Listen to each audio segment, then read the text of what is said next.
Tansei ni wakamaganek. My name is Kim Weiss, and I'm pleased to present my research on Sky Woman.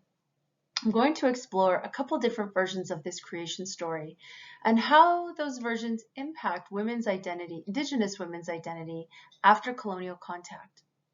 This topic really spoke to me because I love stories, and I'm also a mother, a woman, a gardener, and an artist, just like Sky Woman.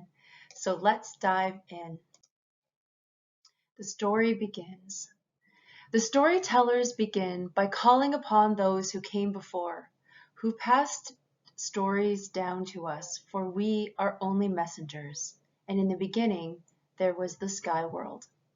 This is a quote by Robin Wall Kimmerer, who you may also know as the author of Braiding Sweetgrass, one of my all-time favorite stories, favorite novels. This quote begins the novel. All stories have a beginning, including the story of how we came to be on Earth. Across cultures, creation stories ground people in myth and they connect them to the past, while also instructing them on how to be in the future. I grew up hearing these stories, as I'm sure many of you did as well.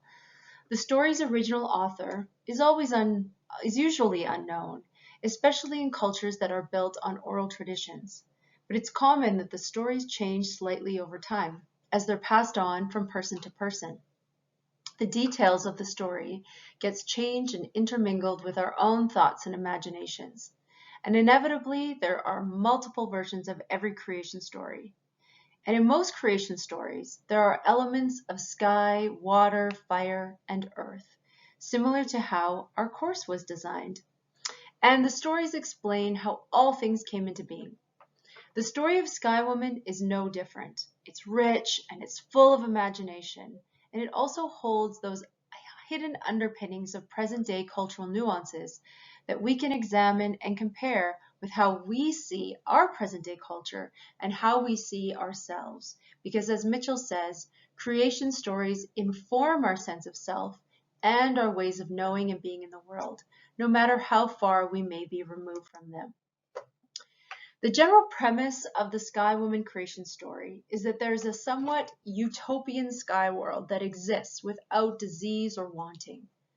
In most versions of the story, there's an event that implies that that world must evolve or change or end, and in some versions it suggests sickness or hurt and the killing of a celestial tree, which you can see in this painting at the top where the tree has fallen down. This painting was done in 1936 by Ernest Smith, which was a post-contact painting. In other versions, the transformation from that world is brought on by a dream or a vision. In all versions, though, she is pregnant. And the pregnant sky woman falls from the sky into another world, which is Earth, that is covered only by water. The birds catch her fall, and sometimes it is geese or loons, and they guide her to the back of the great turtle. You can also see in the painting, that there is a celestial tree, and the celestial tree has been knocked down, and the utopian world above, where Sky Woman is falling through, where you can also see the birds that are gathering and the turtle ready to catch her. Also, you can see in the middle, right beside she's falling, you can see a little piece of what looks maybe like a tail, a large tail of a beast, which I'm going to touch on a little bit later in the presentation. As the story goes, the water animals, the muskrat, the beaver, and the otter, they all dive down to the bottom of the water to bring mud up for Sky Woman to plant her seeds on the back of the great turtle. Turtle's back grows in size and becomes Sky Woman's home. She plants those seeds that she has brought with her on the way down. And in this painting by J.B. Thomas in 2001, she is holding a plant in her hand. Some of the stories reference sacred medicinal plants like tobacco and symbolic plants like strawberries. And Sky Woman gives birth. In some versions, she births a daughter first, who is the Earth Woman, who later becomes impregnated by the west wind and eventually gives birth to the twins, which are good and evil. And in other versions, Sky Woman is the one who gives birth to the twins herself. And you can see the two twins in this painting. In the Earth Woman versions, Earth Woman dies, but the twins create things out of her body: the sun, the moon, the stars, animals, natural elements, and other earthly things. The twins are then raised by Sky Woman. Throughout the story, the animals play a significant role in helping and sacrificing themselves for the new world. As a friend and in community with Sky Woman, you can see in this portrayal of the story, the animals are very attentive and surrounding her to help. As with most creation stories, it's hard to pinpoint a time era where the story originated. So what I'd like to focus on in this presentation is the differences between the pre-contact versions, the post-contact and colonial versions, and then the contemporary versions. The oldest one that I could find was from the late 1800s, which was dictated by an Onondaga chief and transcribed by this man, J.B. Hewitt, in 1926. So most of my pre-contact information is coming from other researchers and academic writings. J.B. Hewitt was a linguist and an ethnographer, and he was of Tuscarora ancestry, and he was raised on reserve. The contemporary versions I'm going to present today are the references by Robin Wall Kimmerer in her book Braiding Sweetgrass. Robin is a member of the Potawatomi Nation, as well as a mother and an environmental biologist. And the final contemporary version I will present on is an animated version by Skewenati titled She Falls for Ages. Skewenati is a Mohawk multimedia artist. I'm going to start with discussing the expulsion, or the reason that she left the Sky World. The various versions of the Sky Woman story infer different reasons why Sky Woman leaves Sky World to start a new world down on Turtle Island. In comparison to Turtle Island, Sky World is like a utopia. It has no disease, it's full of beautiful forests and vegetables, it has a celestial tree that feeds the sky people, and they have no need for jealousy or negativity, and everything is in order, which leads to the question, why would she want to leave? In some versions, Sky Woman becomes sick, and a wise person reveals a dream where where the only way to heal her is to dig up the roots of the tree, at which time the tree dies. And there is sometimes an angry person in the story who kicks her into the hole, which is created by the tree falling down, which shows the breakdown of this utopic world coming to an end of an era. This would align with the depiction of this image by Awaskakan Lahache, where we can see fear in her face and we can see vulnerability. She is naked and she's grasping onto something that looks like a root. In Hewitt Onondaga's version of the story, she becomes pregnant and is accused of infidelity, at which point the chief expels her because of his jealousy. In this version, the chief pushes her through the hole and she's told not to be afraid, which denotes also a biblical reference of faith in God or the unknown.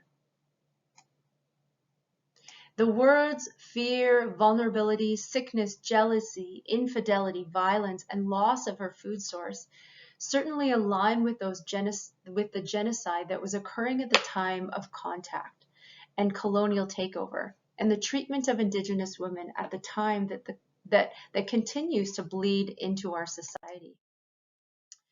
In contrast, Skewenati's version depicts a beautiful goddess who volunteers to go to the other side of Sky World to start a new world, and she does so through ceremony and blessings from elders as she carries the gift of life to pass on for the creation of renewal.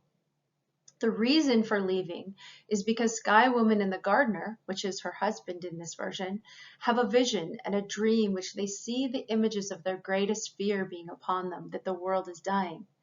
So in this version, we see Sky Woman as strong. We see her as having choice. We see her being supported by elders and community, and we see her being in ceremony. We see her using her personal gifts and talents, following her dreams and visions, and making sacrifice. Robin Wall Kimmerer points out in her book Braiding Sweetgrass that Sky Woman was a guest and an immigrant to Turtle Island, leaving behind all the people who knew her and loved her, which is a great sacrifice that is to be commended and honored. The image of her as a guest implies that she was maybe invited or knew that she had to move on towards the next life, like a refugee or an immigrant, which is similar to Scawanati's version, where her dream or her vision tells her that she must leave. She respectfully knew that as an immigrant to a new land, she observed protocols and brought gifts to share with her new home. In all three stories, the events that led to her eviction from Sky World show a corruption in those in the Sky World rather than the actions of Sky Woman herself. She's still expected to carry those actions and do the healing on the way down. There's a strong parallel in the contemporary versions of the story, where Indigenous women are expected to heal from the genocide, the colonial genocide and harms, which occurs in the contemporary versions. But those versions also depict a fully healed Sky Woman when she reaches the New World. Although the impetus for the fall are quite different throughout the various versions of the story, the actual fall in all the versions references a long period of time. In Hewitt's 1926 version, Sky Woman is met by the fire dragon. That's that tail that we possibly saw in that first painting from 1936. During the fall, who helps her and gives her food, again with that vulnerability. Scawanati's version, she has time to scream and cry and pray and to lose and regain her sanity and to sleep. Both versions reference a time of uncertainty, fear, and vulnerability, as if we all need that time to heal and experience all those emotions of human life, as well as get help from others. Although the older versions imply that she is unable to help herself and requires that type of support, whereas in the contemporary versions, she does that healing all on her own. Prior to the fall, Sky Woman's fidelity, her fears, and her strengths are tested in Sky World. However, the test of her infidelity only shows up in the versions written during the colonization period. Although Sky World was said to be this utopian-like society, in Hewitt's version, Sky Woman is abused and treated horribly by her husband, the chief. She receives burns on her naked body, she is licked by dogs with sharp tongues, she is disrespected and told to remain silent and not cry, even though they treat her very poorly. Kimmerer uses a beautiful metaphor that shows her dancing down through the sky like a maple seed, which implies new growth, but not necessarily healing. Seeing as the Hewitt version was recorded during a period of harsh colonization by European settlers, I question whether the editing of the story by Hewitt also includes biblical interruptions or interpretations that were missed in translation due to the contradictory depiction of women in the story compared to the historical understandings of the Haudenosaunee culture. It's important to note that in Haudenosaunee culture, women were highly respected and honored. They were the life givers. They were involved in the formation of the Great Law, and property rights were determined through the matriarchal line. Women were also responsible for selecting chiefs, assigning names, and most decision-making processes. In Hewitt's version, Sky Woman is sent to the chief and is to take away all the things that he will cast from this world into the next, which implies that she is carrying his dark emotions such as jealousy and fear, and she is the one who must do the healing work to avoid transferring his wrongdoings into the next world that she must also create. It is important to note the cultural nuances in the different versions of the story over time. This juxtaposition of how Sky Woman is portrayed as a woman in the various stories should be contemplated as to the interpretation of the original story and compared to how the Haudenosaunee traditionally portrayed women within their clans. This image is a mural, current mural, in one of the Tuscarora health centers. Komorowski in 2021 points out in her dissertation research that in the 1936 and the Haudenosaunee version from 1636 and 1644, which was pre-contact, Sky Woman is pregnant, but she is not accused of being unfaithful, which we see in Hewitt's 1926 version later on.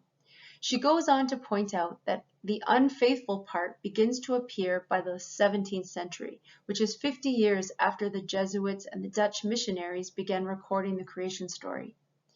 And we can see by the 1926 version, Sky Woman is abused, accused for infidelity, expelled out of Sky World for her actions. And by Kimmerer's version in 2013, we see her as an immigrant or a refugee needing to leave and being a guest on Earth, possibly implying that Indigenous women need to arrive again and recognize what they bring as gifts to this land that they may not recognize as their own. And a couple years later, Skawinati takes it a bit further and depicts Sky Woman as a goddess-like figure with superpowers. This change and the depiction of Sky Woman has implications in the cultural norms that we see in society, and we can see how historical events align with these depictions. If the Indigenous women characters in the foundational stories of the culture are portrayed as being weak, abused, evicted for infidelity, and having to heal from something they did wrong, this impacts their own identity and actions. And as we can see in the various versions produced during pre-contact and colonial periods, the characters of Sky Woman have been disregarded and reconstituted according to the ideals of another culture that is very different from their own. In 1987, Peter Hanno conducted interviews with elders to dive deeper into his study on Native epistemology and education and the effects of colonization to Indigenous identities. One of the elders was Elder Longboat, who said, "The education provided to First Nations has been an important element in an overall policy of assimilation. It has been a means of replacing Native languages, religions, history, cultural traditions, values, and worldviews with those of the European settler nations, and of modifying the values of the Indian nations through their children, who are the weakest and can offer least resistance. Education has worked as an agent of colonial subjugation with the long-term objective of weakening Indian nations by causing the children to lose sight of their identities, history, and spiritual knowledge." This comment by Elder Longboat confirms the impact of changing the narratives for Indigenous women who heard this story growing up. Author Robin Wall Kimmerer writes about those implications of hearing the story of Sky Woman from birth. She says that the story teaches us the responsibility that flows between humans and Earth because it holds beliefs, history, and relationships. She speaks of the story being like a map or a compass for the original instructions to live on this Earth. And children hearing the Sky Woman story from birth know in their bones that responsibility that flows between humans and Earth. We can see some parallels with the European Christian story of Adam and Eve. And it's interesting that Sky Woman started the first garden and filled it full of medicine and reciprocity. Whereas in the Adam and Eve story, there's also a garden. However, the garden was planted by a patriarchal creator, and Adam and Eve were the visitors. And Eve, as a representation of women, gives in to the temptation of the garden and is banished from the garden for eating the fruit and enjoying the bounty of the earth. The societies built upon this story continue to be built upon those patriarchal structures and the identity of women reflected in this story. It is no wonder that women are often portrayed as temptresses in European folklore and culture and expected to be filled with guilt for enjoying the good things in life, rather than people who have powerful gifts that they share with their community, people who follow their visions and dreams, and people who are deeply connected to nature. The Skywinati and Kimmerer versions return to those traditional values and honor Sky Woman for these values, contributions, and gifts. We can't go back and change history or the written stories of the past. However, after this period of healing, we can transform the traumatic events and negative narratives that we have been told into powerful tools of resurgence post-colonially. Robin Kimmer and Skye Wanati's works are examples of decolonization and changing narratives for women. Telling creation stories in a new light where women are seen as life-giving, powerful, and gifted leaders will change the identity of women across the culture. This is no way an exhaustive list towards change, but I do want to provide a few key tools to begin this shift. Also, this list could be changed into a circle because of the process of healing, and decolonization is in no way linear. So the first thing I want to point out is recognizing that colonial systems are integrated into our societies and they impact our thinking. Recognizing that there are historical truths about cultural genocide, and recognizing that the stories we grew up with shaped our way of thinking about our own identity. We also need to unlearn those patterns of colonial thought and the processes, unlearn the negative historical narratives that we were told, and discover our gifts and talents that align with our own personal identity, and unlearn that individualized thinking. We need to transform by creating and recreating connections for healing and identity, transform into strong, supportive communities that hold women up to share those gifts and talents, and transform by changing those narratives that restoriation that Gary Nabhan calls, where young women and girls are part of that change.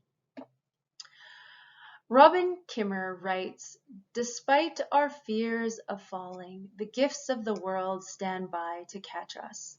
She also reminds us that Skye Woman didn't arrive alone. She was pregnant and carried the knowledge from her ancestors and the land as her teacher and guide.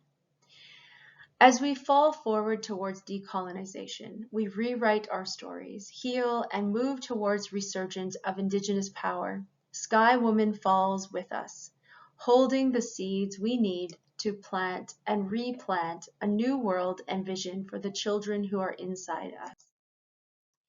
I would like to just, as I end this presentation, put forward some discussion questions for you to consider. My discussion questions are: what narratives do you hold inside from childhood stories that have impacted your own identity? And what message does our classroom literature send to children about the role women play or are viewed in our society? And what can you do as an educator to change the narrative? Thank you for listening to my presentation, and here are my references as well as the art references to the beautiful images in the presentation.